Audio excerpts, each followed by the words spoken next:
It's happening. You've done the GAMSAT, you've sat the interviews, and now you are keenly waiting for that letter with the oh so beautiful words, "Dear you, we are pleased to offer you a place at." But what are you going to do while you wait for that letter to arrive? Naturally, you're going to start researching the things that are most important for you for once you get into medical school. Welcome back to Aussie Med Toots. If you're new here, my name's Francis. I'm a final year medical student at University of Sydney, and on my channel you'll find videos about medical school, getting in, and medicine in general.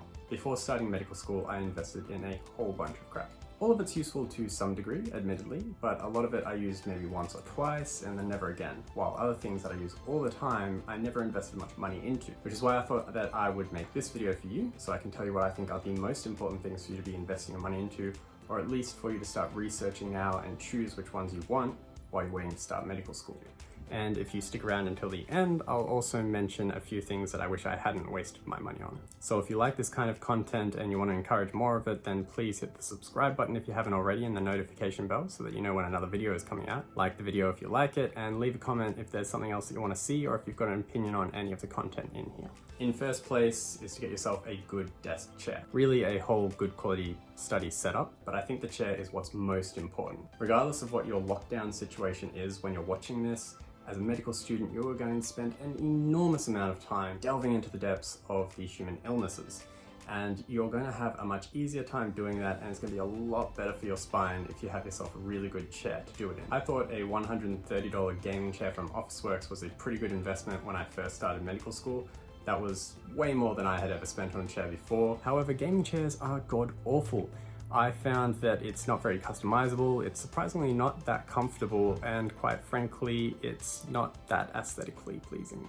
So if you can, I would suggest spending over $500 to invest in a really good chair at the start of medical school. If money is tight for you, obviously that's not necessarily an option, but you can also always keep an eye out on Facebook Marketplace and Gumtree, because if you can get one of these really good chairs secondhand and it doesn't appear to look too bad and the quality and functionality hasn't really changed, then why not save yourself some money? In second place, and perhaps more obvious to a lot of you, is going to be buying your first stethoscope. You can do a lot of research into, but usually the options come down to either getting a Littmann Classic 3 or the Littmann Cardiology 4. The main difference between these two is firstly the price. The Cardiology 4 is twice the price of the Classic 3, and also the frequencies that they can hear and the sensitivities that they hear them in. The Cardiology 4 can hear a wider range of frequencies and probably a little bit better. All of this being said, the Littmann Classic 3 will last you throughout med school, and I think a lot of students manage just fine with that.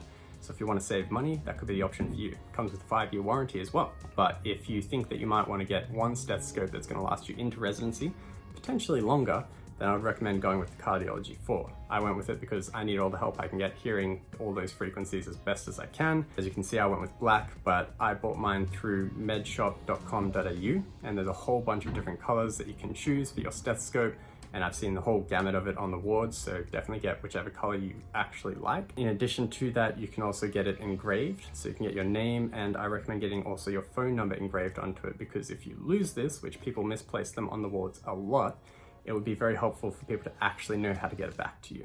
In addition to this, the Cardiology 4 has a 7-year warranty, and when I last checked on MedShop, it was about $136 for the Classic 3 and $280 for the Cardiology 4. Last but not least on this list, I get questions from time to time about what should I study anything, and where can I get the information from? If you want access to a resource that has all the information you will need for almost the entirety of medical school, as well as a highly customizable quiz application system, and also a website that gives you an analysis of how you're doing, then I highly recommend getting the Student Life membership to AMBOSS. I should mention right now, they're not sponsoring this, I just actually think that this is a really good product and I really like it. Now, although if I went back to the start of medical school and had the opportunity to buy this membership, I 100% would, because I've used AMBOSS and I really like it. It is a very expensive membership, and if you've never used it before, then you're probably not as sold on it as I am. So the other options for you would be to try their 5-day free trial, but also I highly recommend trying out their 12-month basic plan. It's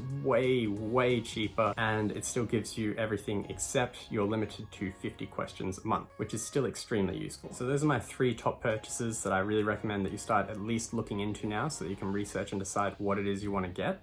But since you've stuck around, here are 3 things that I wish I didn't waste my money on. In place number 1 is going to be a sphygmomanometer, as well as a pen light. So a sphygmomanometer is something that you use to measure blood pressure with, and I thought having one at home would be really good for practicing with, but I used it like once, maybe twice, and then never again. You're gonna have plenty of opportunities to use these on the wards. If not, you're also gonna have practical sessions with teachers that are gonna show you how to use it. So I really don't think you need one at home, and nobody uses pen lights really. We all have mobile phones with lights on them, and people just use that.